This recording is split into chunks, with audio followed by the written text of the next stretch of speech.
Para pregar sobre Gênesis, capítulo 11,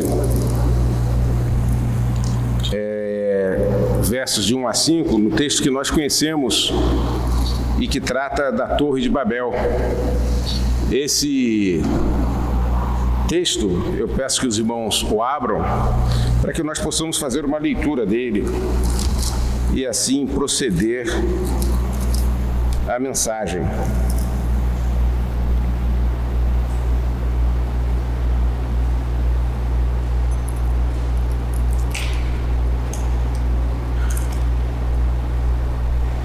Eu vou ler na versão Almeida Corrigida Fiel, mas os irmãos acompanhem, né, na versão que tem em mãos, do verso de 1 a 9, e diz o seguinte: E era toda a terra de uma mesma língua e de uma mesma fala.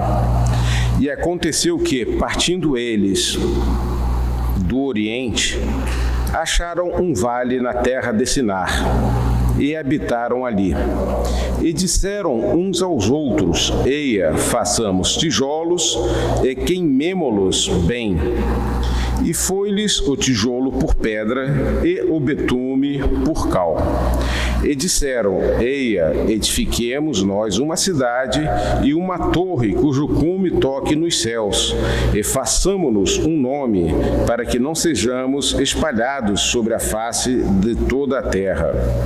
Então desceu o Senhor para ver a cidade e a torre que os filhos dos homens edificavam. E o Senhor disse: Eis que o povo é um, e todos têm uma mesma língua. E isto é o que começam a fazer, e agora não haverá restrição para tudo que eles intentarem fazer. Eia, desçamos e confundamos ali a sua língua, para que não entenda um a língua do outro. Assim o Senhor os espalhou dali sobre a face de toda a terra, e cessaram de edificar a cidade. Por isso se chamou o seu nome Babel, porque ali confundiu o Senhor a língua de toda a terra, e dali os espalhou o Senhor sobre a face da terra. Senhor Deus e Pai, suplicamos a Ti, Senhor, ó Deus, que nessa noite, ao expor esse texto bíblico, falemos não nós, mas o Senhor. Que aquilo que Tu quisestes, ó Deus, mostrar ao Teu povo, quando inspiraste os homens, ó Deus, que escreveram a Tua palavra, Senhor, que isso seja o que venha a ser exposto aqui hoje, Senhor. É a nossa súplica, a nossa oração, em nome de Jesus, Teu Filho amado. Amém. Os irmãos devem conhecer aquele filme Tropa de Elite. Foi um sucesso de bilheterias e constantemente está sendo reprisado nas TVs a cabo e eu acho que em canais de streaming. Esse filme ele tem uma base teórica que está inscrita, tanto o 1 quanto o 2, está escrito em dois outros livros que tem o nome inverso, que chama-se A Elite da Tropa. Nesses dois livros, dois ex-policiais, com a ajuda de um sociólogo, eles fazem uma descrição teórica da segurança pública no estado do Rio de Janeiro, das experiências de segurança pública. Eles fazem, não é bem uma construção teórica no sentido acadêmico, mas eles fazem uma exposição de narrativas articuladas que comprovam um certo estado de coisas. E é disso que nós falamos hoje aqui. No livro Tropa de Elite 1, existe um momento em que uma autoridade liga para um comandante da polícia e diz: faça o que for preciso para resolver isso. No livro que nós citamos, os autores dizem que esse faça o que for preciso pode ser entendido de diversas maneiras. Que faça o que for preciso, num determinado contexto meramente legal, vai ser a realização das ordens legais, num contexto em que existem valores próprios de criminalidade de colarinho branco, ele vai ter um outro significado, embora ainda dentro da estrutura legal do Estado, da estrutura repressora sujeita a regras legais.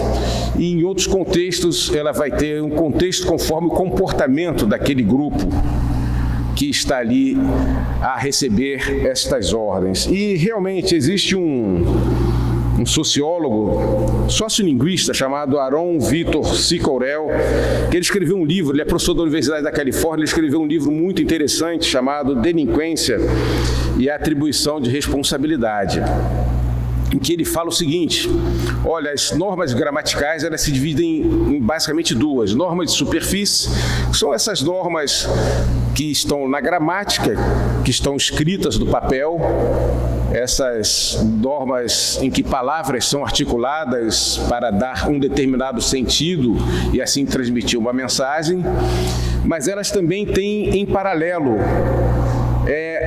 um outro sentido, um sentido chamado um sentido profundo. Um outro linguista, Noam Chomsky, fala a mesma coisa. Ele chama de normas gramaticais de profundidade, que são normas que só ganham sentido dentro do valor comportamental do grupo a que chegam. Então, é disso mais ou menos que nós estamos tratando hoje nesse texto, de um problema de linguagem. A falta de integração da linguagem humana com os valores daqueles que a recebem, ou dos valores que são demandados ou exigidos de quem as recebe. E essa falta de integração como um problema do pecado. Isso está bem estabelecido na nossa sociedade.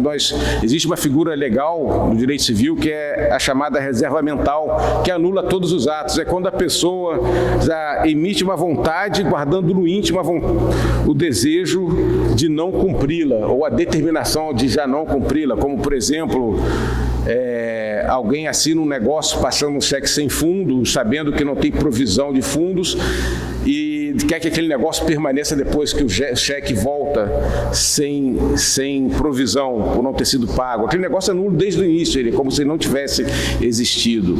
Então, essas figuras são aceitas na sociedade, essa realidade de que as pessoas podem ter uma fala, um linguajar desconectado do seu interior. Essa realidade é uma realidade do pecado que nós vemos no dia a dia e de que esse texto que nós lemos nos fala agora. Aqueles que têm a versão King James vão poder localizar no próprio verso 1 isso que nós vamos explorar durante o sermão. No verso 1 diz que, na versão King James, está de maneira bem clara: em todo o mundo as pessoas se serviam de uma mesma língua e de uma única maneira de falar, isto é, havia um único modo de falar naquele momento em que houve a construção da Torre de Babel. Era uma mesma língua, o mesmo modo de falar, uma uniformidade de linguagem que conduziu a miséria espiritual daquele povo na sua revolta contra Deus. Sempre quando há uma uniformidade de linguagem, essa linguagem possivelmente vai ser dissociada da realidade de quem fala, da sua vontade, porque ele está aderindo a uma forma uniforme externa. E é isso que nós vamos tratar nesse sermão. A Torre de Babel, esse texto que nós lemos, que fala da Torre de Babel, ele é um evento histórico e que não pode ser negado. Do século XIX, principalmente no surgimento da teologia liberal, a crítica, chamada alta crítica, ela pegava esses textos do Velho Testamento, principalmente da história primitiva da humanidade, que vai de Gênesis 1 até esse capítulo, Gênesis 11. Eles iam reduzindo em diversos pedaços que eles acabavam por considerar que seriam pedaços que seriam realmente textos originais. que teriam algum senso de realidade. E aí eles comparavam com outras histórias de outros povos. Eles usavam a chamada história comparativa e aí falavam se um evento teria ou não acontecido. Porém, do final do século XIX para o início do século XX, aconteceram várias descobertas arqueológicas. E entre elas foram os achados da biblioteca de Assurbanipal, bom nome para um filho. Assurbanipal, na biblioteca de Assurbanipal foram encontradas várias tabuinhas que continham alguns relatos, como o Enuma Elish, que é a epopeia da criação dos assírios. A Torre de Babel está narrada lá, com as características de uma mitologia daquele povo, mas com traços muito semelhantes ao que a Bíblia relata como a Torre de Babel. E também na epopeia do Gilgamesh, elementos da Torre de Babel são encontrados. João Calvino cita, nos seus comentários ao Gênesis, ele cita um historiador do século IV a.C., Berrosso, um historiador babilônico. E fragmentos da história babilônica escrita por Berrosso, foi até personagem de uma das novelas aí bíblicas da TV Record, era um sujeito careca que o interpretava. Esse personagem foi inspirado numa pessoa que existiu, que era esse sacerdote Berrosso, escreveu essa história babilônica e nele ele narra também o evento da Torre de Babel e confusão de línguas. Flávio Josefo, citando uma obra do sincretismo judaico-babilônico, da época do cativeiro, as chamadas as sibilas hebraicas, os oráculos hebraicos. Ele também ele destaca, ele transcreve na sua história de Deus um trecho inteiro dessas sibilas hebraicas. Ele transcreve uma narrativa da Torre de Babel. Então, como fato histórico, ela tem que ser admitida, e não só por estar encontrada, por ser sido encontrada em diversos achados arqueológicos. Mas porque antes dessas descobertas desses elementos bíblicos foram achadas pela arqueologia vários textos da história grega, do mundo grego antigo, principalmente contos homéricos. E a ciência toda, quando esses contos foram achados, toda a ciência conseguiu extrair de debaixo daquele verniz mitológico dados reais da história grega. Então, eles conseguiram construir uma mentalidade de que por trás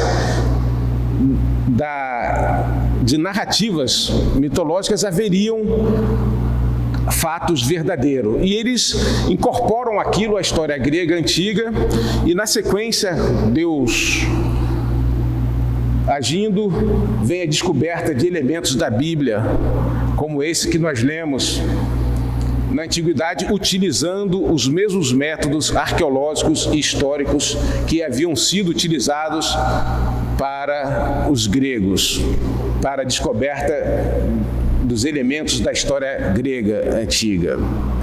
Então a ciência viu-se num checkmate sem condições de opor-se à utilização dessas descobertas que confirmavam a existência da Torre de Babel, pois se assim o fizesse, por uma questão de método, teria que desprezar também tudo que era conhecido quanto à história dos gregos. Além disso, houve a descoberta arqueológica por Robert Coldwell da base e do contorno da torre, que era denominada Temenaki, a casa da plataforma base do céu e da terra, que era o nome babilônico também chamada a Porta do Céu, de uma forma sintética, que era o nome babilônico da Torre de Babel. Então, é um fato da história. Assim como a confusão de línguas também vem a ser um fato da história. Um pastor anglicano do movimento fundamentalista no início do século XX, quando a ciência e a teologia liberal atacava frontalmente a inspiração da Bíblia, e quando essas verdades dessas descobertas arqueológicas não haviam ainda sido expandidas para serem usadas apologeticamente na defesa da inspiração bíblica, Canon Haig, esse reverendo anglicano, ele escreveu um dos famosos artigos que compõem a série que lançou o movimento fundamentalista, que era um movimento de defesa dos fundamentos da fé cristã, inclusive o fundamento bíblico. Ele diz o seguinte, citando um filólogo daquela época, ele diz que um filólogo chamado Max Miller diz o seguinte, que todos os idiomas, a despeito de sua diversidade, devem ter se originado de uma fonte comum. André Choraki, que foi prefeito de Jerusalém, reitor da Universidade Hebraica e era um linguista, morreu em 2008, foi assessor de Ben-Gurion, primeiro-ministro de Israel. Ele, comentando esse texto, ele fala: todas as línguas possuem uma estrutura comum: nomes, verbos, advérbios, frases, afirmações, negações, exclamações. A confusão das línguas é explicada pela mais profunda tentação do homem, a de tornar-se como deuses, e aqui, no relato da Torre de Babel, de escalar para isso o céu. Parece que há um consenso científico que para nós apenas, assim, nos alegra um pouco mais, mas que seria dispensável por nós crermos na inspiração da palavra de Deus. Mas existe um consenso científico, um consenso teológico de que a Torre de Babel e a confusão de línguas e a origem comum das línguas humanas são fatos reais, que aqui nós não estamos tratando de um mito, que aqui nós não estamos tratando de uma fábula, mas nós estamos tratando de algo que tem a ver com a nossa raça, com a raça humana, com a nossa espécie, que foi, em algum momento, nossos antepassados se revoltaram contra Deus, tentaram ser que nem Ele, passaram a adotar uma uniformidade de linguagem nesse empreendimento e acabaram sendo confundidos e espalhados sobre a face da terra.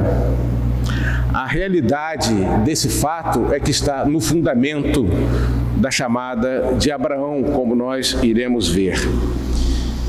Esses relatos do capítulo 11 dos primeiros 11 capítulos de Gênesis, eles servem como uma preparação para nos indicar a origem da igreja, da nação eleita, ao Israel do Velho Testamento, o povo de Deus, aquele fato que Deus sempre teve o seu povo sobre a face da terra.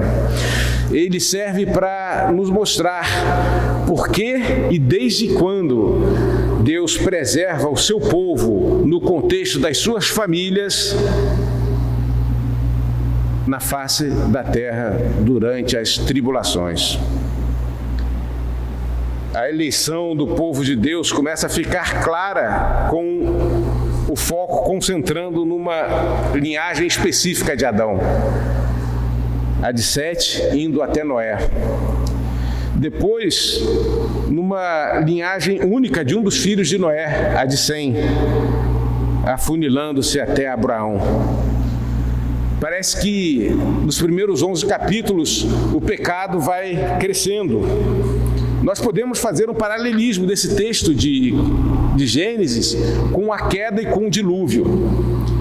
E ao mesmo tempo que parece que o pecado vai crescendo nessas narrativas, parece que a quantidade de pessoas que vão se mantendo fiéis a Deus vão se afunilando. E no final de tudo, há o registro de apenas um, Abraão. Assim é que Na queda, a promessa de ser igual a Deus fica restrita a Eva e depois a Adão. Mas que com o crescimento da humanidade, essa promessa vai campeando entre os outros humanos. Na Torre de Babel, ela cresce do casal inicial para toda a civilização da época. Similar ao silêncio de Adão, que se cala quando Eva lhe oferece o fruto, e quando na versão King James vocês vão ver, tem essa impressão na King James, que ele se cala até quando vê a serpente oferecendo o fruto. Se ali havia o silêncio de um só, agora a uniformidade da linguagem que não permite o dissenso, que nós encontramos, como vamos ver daqui a pouco, na Torre de Babel, essa uniformidade não só de línguas, mas de linguagem, de maneira de falar, ela se constitui o silêncio. O silêncio agora não é de um só, é de toda a humanidade. A corrupção do gênero humano, retratada no capítulo 6, que nós vemos quando Deus decide inundar a terra, essa corrupção, ela encontra correspondência na rejeição à ordem divina de ocupar toda a terra, que nós vemos no capítulo 11. Ao trauma do dilúvio corresponde o trauma da confusão de línguas.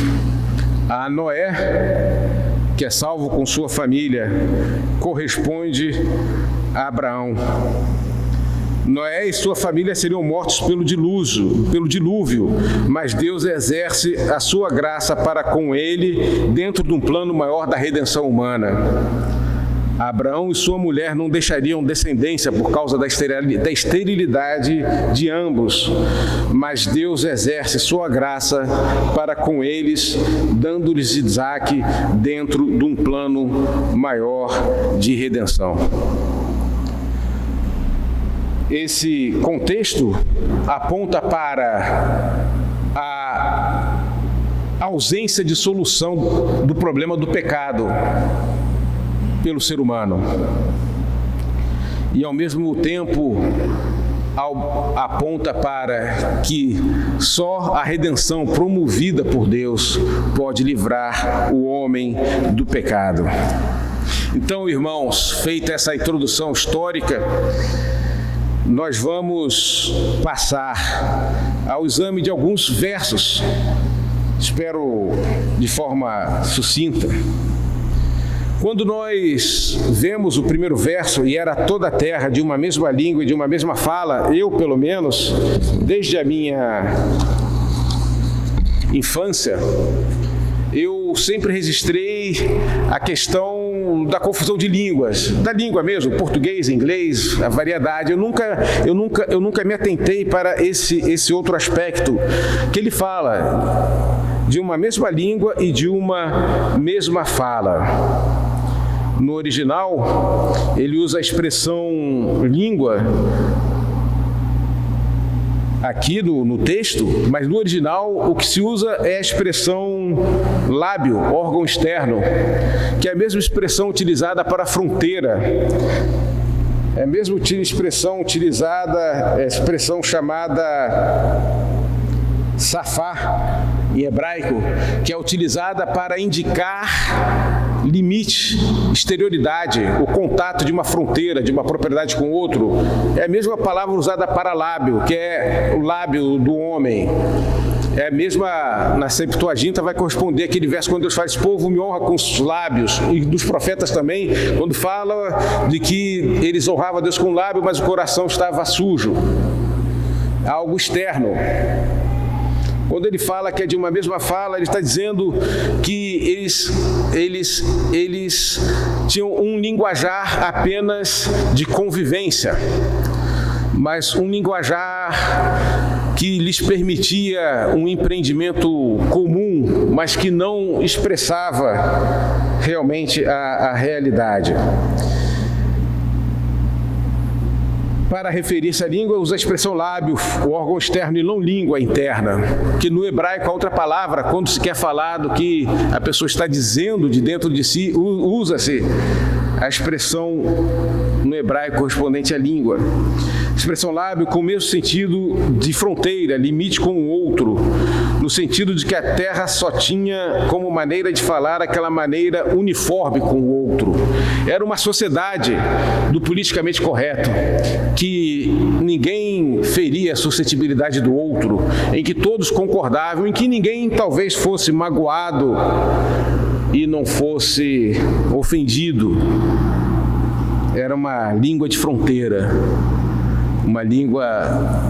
uma fala de fronteira, uma fala de vizinhos que só querem viver bem, mas que não podem compartilhar as suas intimidades e, em alguns casos, as suas identidades. Enfim, como dizem alguns comentaristas, a Terra tinha um só discurso naquele tempo. E não apenas de um só discurso. Há um verso em Isaías 33:19 que fala do povo que tinha uma fala obscura que não se pode compreender e tão estranha que não se pode entender. Era uma fala apenas de coisas fundamentais e não de compreensão e entendimento. Vemos aí o embrião da ordem ou convenção social que proíbe a expressão do que se pensa. Pois o fato real é que você tem que pensar, tem que ter liberdade de pensamento antes de liberdade de expressão. Se não há variedade de expressão, não há variedade de pensamento.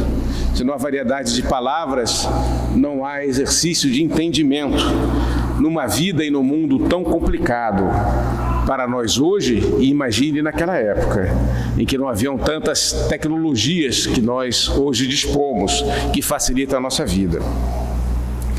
O texto aponta para isso.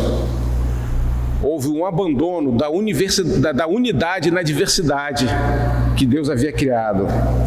Quando nós lemos em Gênesis 4, dos versos 20 a 24, a diversidade dos homens na criação, nas culturas de instrumento, de desenvolvimento de ciência, de construção de tendas.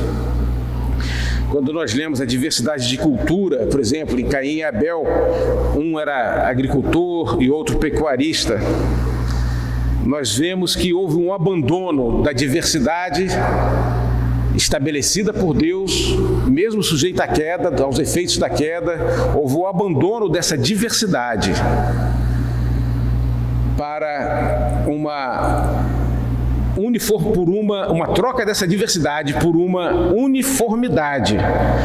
Uniformidade que causou e que acompanhou esse empreendimento de ser igual a Deus. Aí nós vemos no verso 3, eles disseram uns aos outros: eia, façamos tijolos e queimemo-los bem. E foi-lhes o tijolo por pedra e o betume por cal.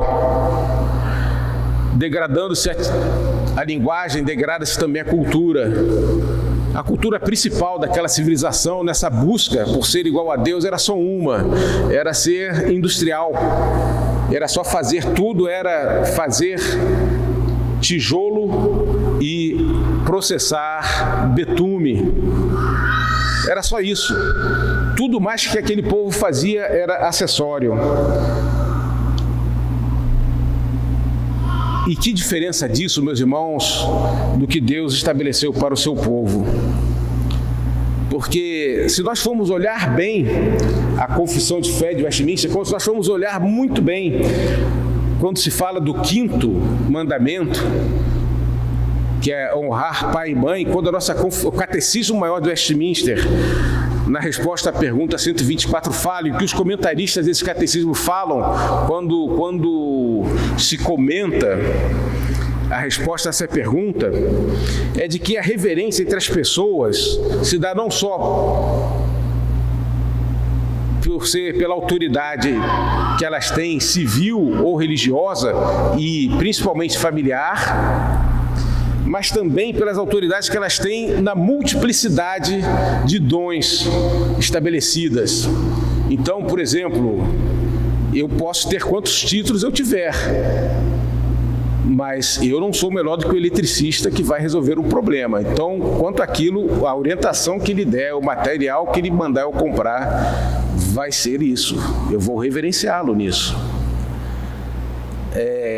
O que Deus estabelece para o seu povo é nesse sentido de multiplicar e ocupar a terra, mas para que isso aconteça tem que haver uma multiplicidade. Deus também dá uma multiplicidade de dons e talentos, não só espirituais, mas materiais, profissionais, ministeriais.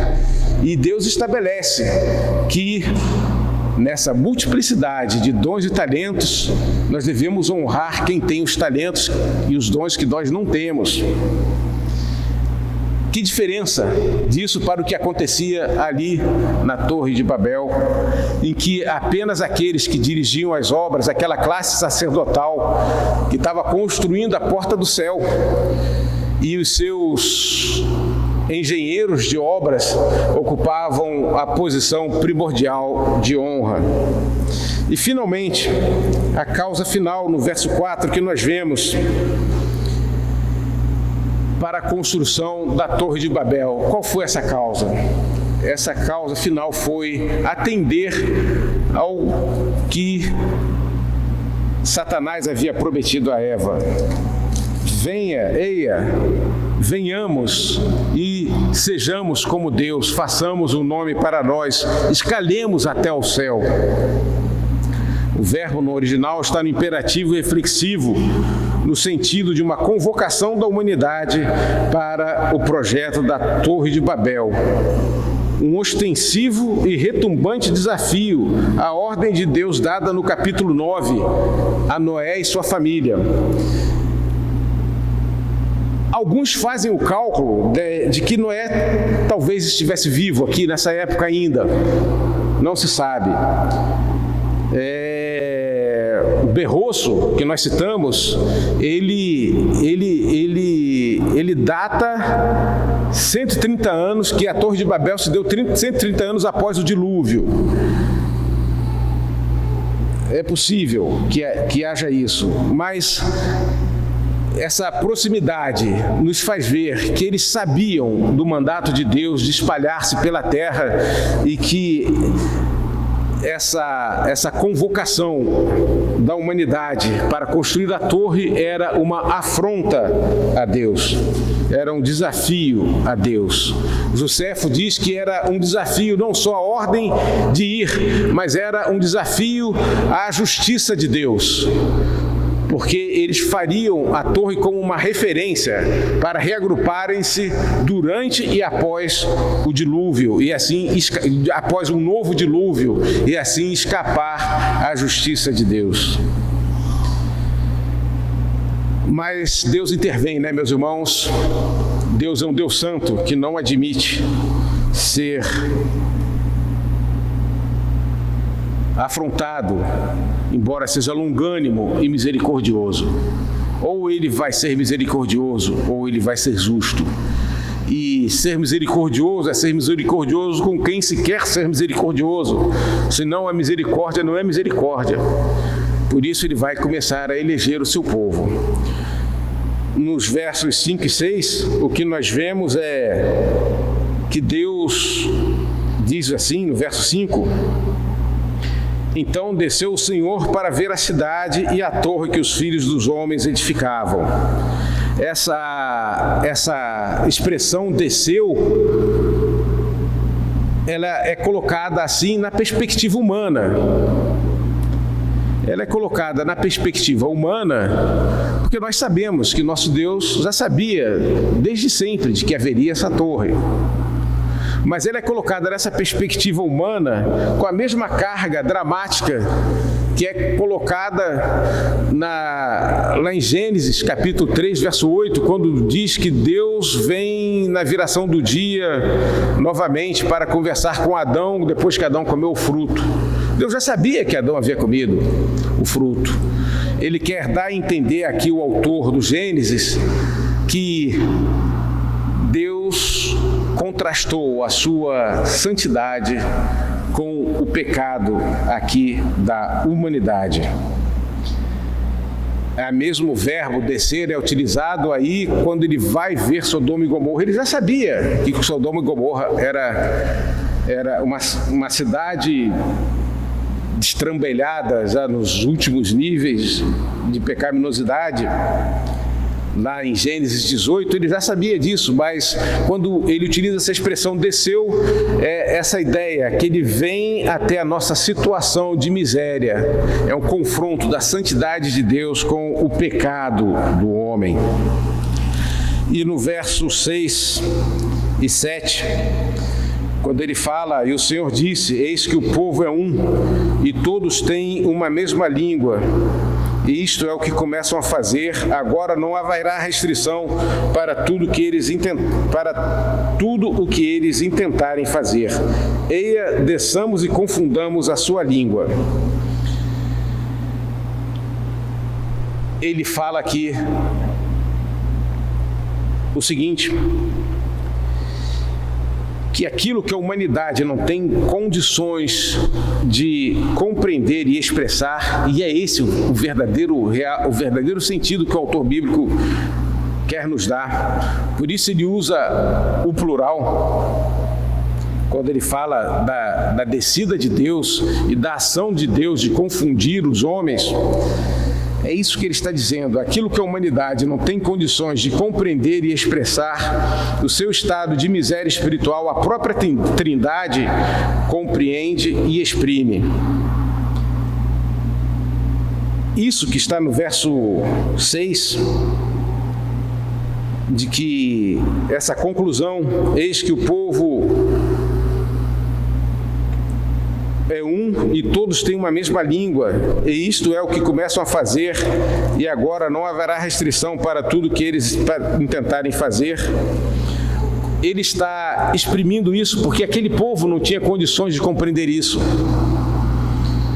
E o autor bíblico, Moisés, quando escreve isso, ele escreve isso sob inspiração divina, porque era a única forma de dar a entender a nós a nossa situação de miséria, de algum modo que nos dê um vislumbre dela. Porque esse próprio texto, ele vem a ser um ato do conselho de Deus. É uma reunião do Pai, do Filho e do Espírito Santo, com as suas medidas para não permitir que o homem se afunde mais no pecado e para desenvolver o plano de redenção. Deus intervém e desfaz a unidade humana estabelecida sobre pensamento único e uniformidade da linguagem. Na Bíblia de Estudo da Reforma, a nota sobre esse verso diz o seguinte: a minha manifestação direta do poder divino, no verso 8 e 9, a manifestação direta do poder divino parece ter alterado o processo de pensamento das pessoas, tornando impossível tanto a comunicação como a confiança mútua. Uma comunicação e uma confiança social estabelecida em linguagem uniforme e degradação da linguagem, ela não dura, principalmente quando Deus intervém sobre ela. A partir daí nós vemos a terra povoada por diversos povos, as nações se espalham, dentro das nações miríades de eleitos de Deus, prontos para serem alcançados pelo plano da redenção. Ali nós vemos, nesse próprio capítulo 11, no verso 27, a referência a Abraão. No texto nós encontramos as nações espalhadas por causa do pecado, para não se aprofundarem mais no pecado e na sua rebeldia contra Deus. E dentre uma delas, dentre os semitas, um homem cujo descendente, Jesus, iria reunir novamente todas as nações perante Deus. Nesse capítulo nós vemos então Abraão. Abraão sai de Ur dos Caldeus, abandonando a idolatria daquela cidade. Ele vai para Harã, onde também havia idolatria. Nesse local ele vivia no meio de um povo que não era nem monoteísta e nem politeísta no sentido que nós conhecemos. Era um povo que pareceria muito com o povo carioca. Era um povo enoteísta, que é aquele povo que tem os seus deuses, que é aquele povo que cada pessoa tem o seu Deus, mas respeita a existência do Deus do outro. É uma lógica muito frágil, mas era o povo de lá. Ele era um povo enoteísta. Como nós vemos, outro dia nós ouvimos, nós lemos um banner no Dia da Liberdade Religiosa, contra a intolerância religiosa, que foi há alguns dias atrás, um banner de uma instituição que falava assim, Shalom para quem é de Shalom, aí falava os termos da cultura afro para quem é, Shalom para quem é paz do Senhor, para quem é paz do Senhor, desejando, reconhecendo como verdadeiras as religiões de todo mundo. De um povo desse, enoteísta, que tenta misturar ainda aquele hábito de ter uma convivência pacífica extrema, até interna, ideológica, com o outro, mesmo isso sendo ilógico, de um povo como esse, é de que Abraão sai. Ele sai desse local, peregrina pela terra, para estabelecer uma nação que reconhecerá o único Deus e pregará que há um único Deus. Deus usa o dissenso de Abraão no seu plano de redenção. Assim como Adão e Eva pecaram, Abraão e Sara seriam alvos da redenção mediante a provisão de Deus que livrou Isaac da imolação. Assim como na Torre de Babel um povo se levantou contra Deus, um descendente dele, Moisés, iria estabelecer um pacto entre Deus e um povo. Assim como em Babel toda a humanidade se espalhou em um descendente de Abraão, nosso Senhor e Salvador Jesus Cristo, toda a humanidade seria reunida em Deus novamente. Que, irmãos, como aplicação principal, há várias aqui, desde aquela que diz respeito a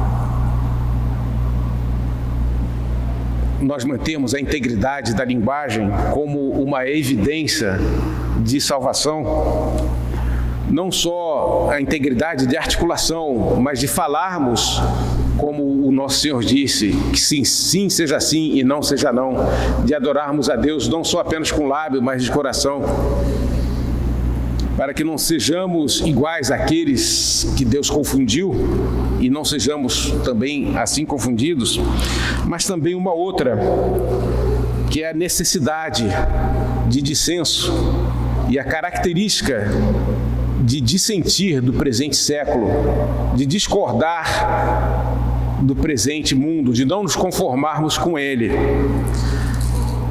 Depois que eu preparei esse sermão, antes de vir para cá, eu lembrei desse texto, desse livrinho do Lloyd Jones, do reverendo Lloyd Jones, que é O que é um Evangélico. E eu gostaria, isso daqui é um livro escrito entre os anos 60 e 70. Será que os evangélicos hoje são assim? Será que nós discordamos do mundo na sua uniformidade politicamente correta? em relação aos valores absolutos do Evangelho, ele diz o seguinte sobre o que é um evangélico. Ele fala: Lutero agiu baseado naquilo que ele viu nas Escrituras, e assim foi com Calvino e Knox. Todos esses homens agiram de igual maneira, e isto, para mim, é vital quanto ao evangélico. Ele não é teórico nem teorista. Não adianta nada nós sermos teóricos das doutrinas reformadas, se não praticarmos o dissenso, se não discordarmos do mundo a partir dessa doutrina reformada. Não é sair discordando de qualquer coisa não, irmão, é discordar do mundo a partir da Bíblia. É uma alma viva, um que tem em si o Espírito e quer agir baseado no que ele crê. Não tem medo de mudança e, naturalmente, como já mostrei, é por causa deste princípio que o seu perigo é fazer-se culpado de cisma. Pois, contanto eu diga que ele desconfia da razão, nós podemos desconfiar da razão. Ele tem a faculdade da razão e faz uso dela. Nós usamos a razão. Ele estuda as Escrituras, descobre a doutrina e é capaz de julgá-la verdadeira e é capaz de enxergar que as pessoas com as quais ele está relacionado não creem nela. Nós não fazemos concessão. Não tem essa de um bandista virar e falar que temos a mesma fé. Não, a sua fé é uma, meu irmão. A minha fé é dada por Deus, a sua é sua. Ou de outro lugar. Ou de algum item do catolicismo. Nós fazermos concessões. Ele diz: não posso continuar com isso, estou comprometendo a minha doutrina. Tenho que agir com base na verdade. O evangélico é como Abraão, saindo de Parã, saindo da cidade enoteísta. Ele peregrina para ir para a terra de Deus.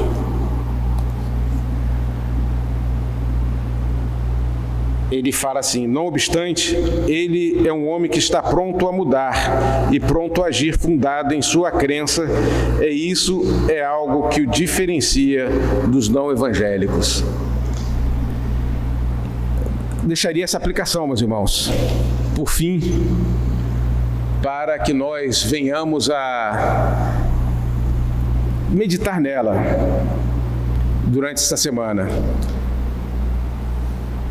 O plano da redenção pelo qual Abraão saiu da terra, pelo qual a humanidade é chamada a reunir-se, e nós fazemos parte dessa história. Nós estamos aqui porque um dia nossos pais foram dispersos por Deus, e agora nós estamos aqui porque Deus está nos reunindo de volta a Ele. Que nós sejamos como Abraão nessa peregrinação até o Pai, reunidos já pelo nosso Senhor Jesus Cristo. Amém? Amém. Vamos orar, irmãos? Senhor Deus e Pai, muito obrigado pela Tua palavra, que ela possa encontrar morada em nossos corações e que possamos praticá-la em nossas vidas. Sê conosco, sê, Senhor Deus, com o nosso pastor, reverendo Joel, que está em época de descanso. A Deus, guarde-o e o abençoe, Pai. É a nossa oração em nome de Jesus, Teu Filho amado. Amém. Amém. Não sei se o Diego vai encerrar aqui, está conduzindo, se ele faz o encerramento.